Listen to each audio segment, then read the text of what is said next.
Morning all. Okay, so when is the right time? I believe that context is everything in life.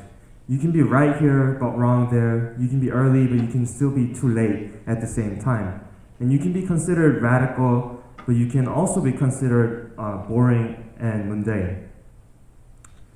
So the idea of being right or wrong is based on the concept of relativity.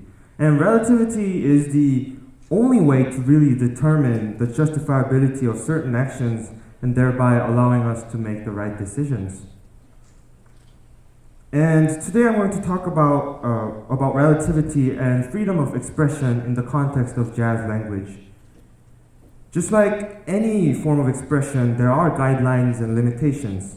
However, today I'll give a shot at explaining the mentality and the technicality that were used by my heroes in their expression when speaking the language of jazz.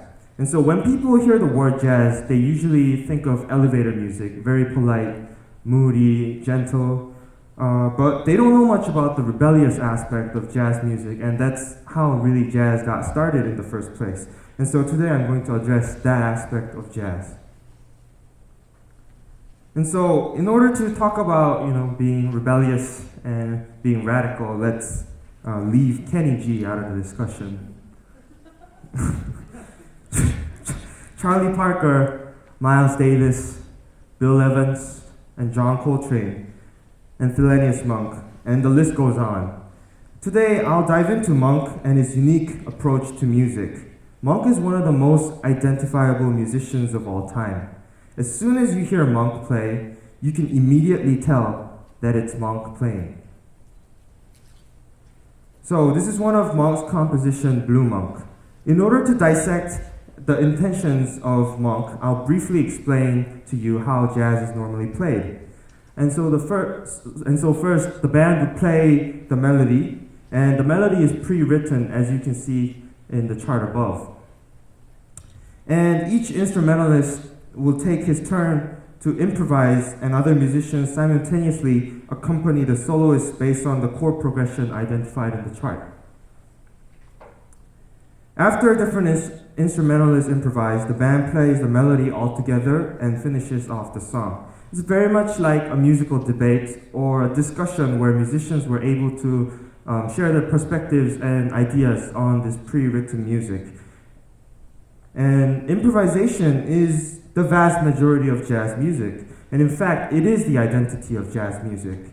And people often fantasize the fact that musicians were able to make up stuff at the moment. However, it has various methods and processes that musicians study in order to play the best possible music in a highly spontaneous setting. And so here are some of those techniques. You have the option to play the notes that are part of the chord that is being played underneath you. So as seen in the chart above, there are 3 different types of chords in this particular tune, Blue Monk. B flat 7, E flat 7, and F7. And each chord is composed of 4 different notes in this case, and the musician can choose one of those 4 notes. So B flat 7 consists of notes B flat, D, F, and A flat. So when the band plays the chord B flat, the musician can play any of the red dots indicated in the fretboard diagram. You would be playing a wrong note if you were playing outside of those red dots. And E flat 7 consists of notes E flat, G, B flat, and D flat. And the same rules apply. And the last chord, F7, is composed of notes F, A, C, and B flat. And the same rules apply here as well. And this is the most conventional way to approach improvisation and probably the most correct way. So here's my improvised solo on the song Blue Monk following this conventional rule.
did Monk play this song himself? What made him so different?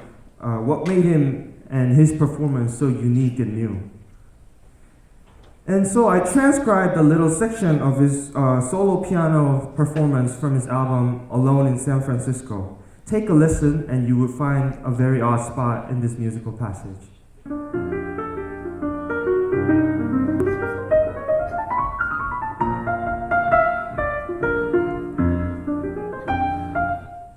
I found measure 3 very interesting and different. Let's listen to it one more time. So Monk goes in to play a dissonant. As you can tell, something doesn't sound right. It does not seem to be in tune, and this even can be unpleasant to hear. And also, from the perspective of music theory, it is a wrong note as well. Those two notes, E and F, are inharmonic with the chord that is being played underneath. And Monk played a wrong note. Believe it or not, this is his style, and this is what we call unique and stylish. Monk plays these groups of notes all over his music, and these add up to create Monk and his unique voice in jazz. His radical move struck me. It inspired me to think in greater depth. What makes Monk different from a 3-year-old kid banging on a piano and producing random notes? Since there is no musical rules that are enforced upon a 3-year-old or this jazz legend, are they the same? What makes Monk and his music so special and creative and radical and bold? However, the radical notes were not the notes that really blew my mind. It was the note that he played right after his radical notes.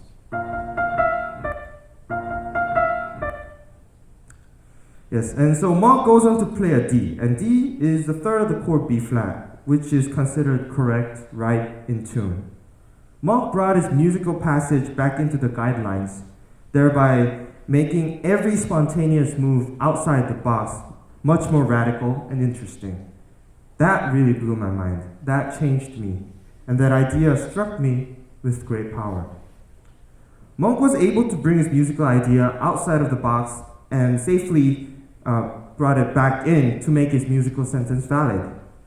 And Monk played a wrong notes and then immediately went on to play the very right notes to make his musical sentence valid.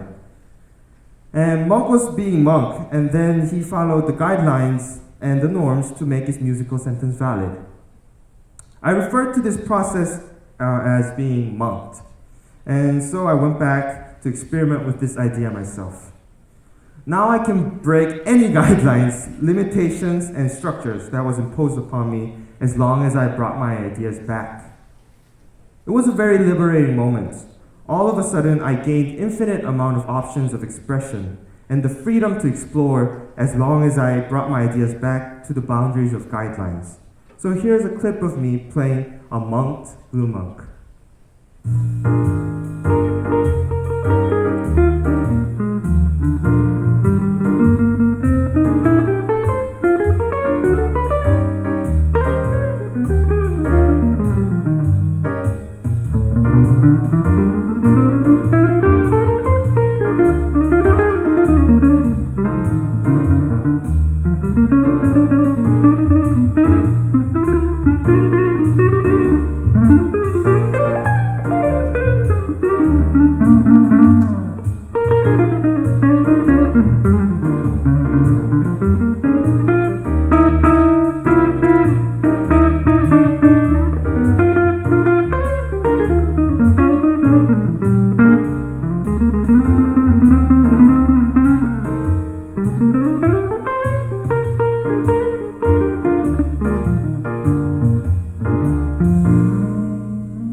So as much as Monk played out wrong, he played in and right. And he knew when to bring his musical ideas back into the guidelines in order to make his music valid and comprehensive based on the rule of context and relativity.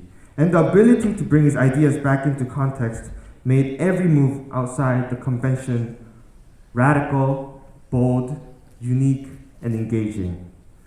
Above all, Monk gained his voice, his style in music. At the same time, he gained the freedom to explore the infinite sea of options of expressions, and the musical ideas as well, and encouraging others that followed to be brave and to challenge themselves to stand out of social conventions as long as they are able to bring the idea back into context. As an individual living through an ever-changing world where creativity is an essential character, I hope you all take something away from Monk and his music. But after all, I really wanted to remind myself to be creative and to leave the conventions and to really take my time to explore and to be fearless and to form my own voice that is different from any others. Thank you very much.